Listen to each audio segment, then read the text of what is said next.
Guys, and welcome back. In our previous videos we talked about this semi-leading indicator called the relative strength index and the stochastic RSI.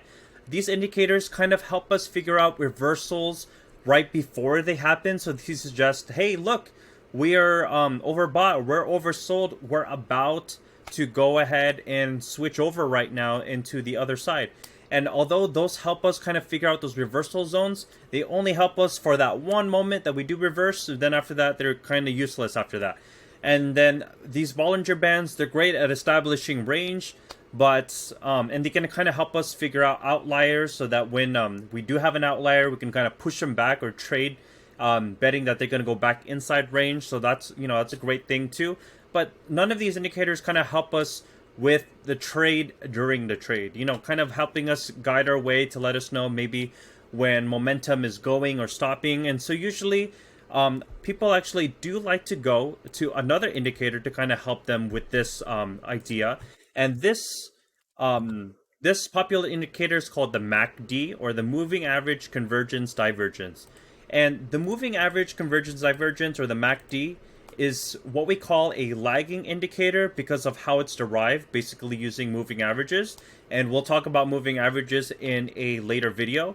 But what the MACD allows us to do is it kind of tells us how good the momentum is right now, how maybe when the momentum is officially have shifted, and all of those situations. So how does this work? So normally when we're looking at these oscillators, we're looking at when things are overbought, oversold, when it's too high or too low, and we didn't care about everything kind of in between. But here it's kind of the opposite. We don't really care too much about how high the MACD is or how low the MACD is, although it's helpful, right? We want to know maybe where the zero is on this and relative. And typically, if it's zero here on the MACD, if it's in the positive side, on the upper side, means that it's kind of semi-bullish, so prices are tending to want to go up. And if it's underneath zero, it's typically, wanting to go down. Okay, that's great and all, but one of the biggest use cases is actually the MACD crossover. So what is that? We look at the orange and these blue lines, and when you get this crossover where the blue crosses the orange, this, for example, is a signal, a MACD crossover signal. So if we kind of line that up here, that kind of lines up with something like this. This is telling us, hey, we have a signal saying that momentum has shifted to the upside. So you can see that the momentum is shifting to the upside. And then you can tell here, this is the MACD crossover back to the downside, saying, hey, look, the momentum is now shifting back down again. And that kind of corresponds to maybe like right here. The problem with this indicator is that it actually, because of how it's derived off of these like moving averages, they usually tend to lag a little. So this is a lagging indicator.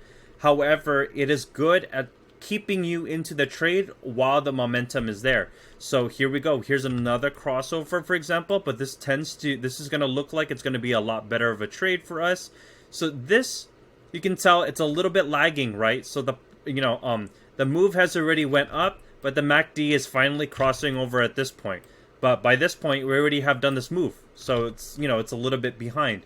But here's the thing. It's telling us here that although the price is going sideways right here, that the MACD is actually getting stronger. So we can actually see that the MACD is going in parallel and it's moving in the upwards direction. And this right here in the middle is the histogram. So this histogram has darker colored bars when it's getting stronger, the momentum. And then it's, lower bars when the momentum is decreasing. So right here, although we're going sideways, the MACD is actually telling us that the momentum is starting to pick up to the upside. So that's actually good. So even if we did get calls or we were buying stock and betting it's right here, even if it dipped down a little bit, the MACD is telling us stay in.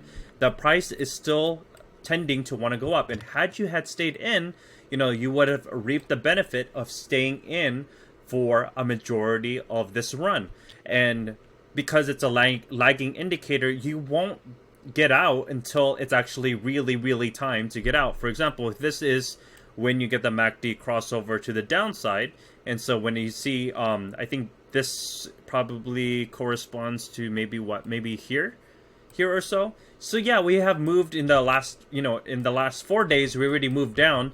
But if you look at the overall move that we did, let's say we entered here and we exited here, that is a pretty damn good trade. So Like we said before, this MACD indicator is maybe good for keeping you in the trade, but it's not going to tell you anything about reversals, or it's going to more give you confirmation, if anything. So because it's lagging a little bit, it actually might keep you in the trade. It actually might be a little late for your exits, and it might be a little late for your entries, but at the end of the day, it does help keep you inside whenever you do need to stay there. And then, of course, if you kind of match this up and you kind of pair this up with maybe a stochastic indicator saying when something is too high or too low, and then you can get that confirmation from your MACD saying we get a MACD crossover, that is one great way to kind of mix and match two indicators that are from two different subsets of like how they're calculating these probabilities, just because of what they're deriving their math from.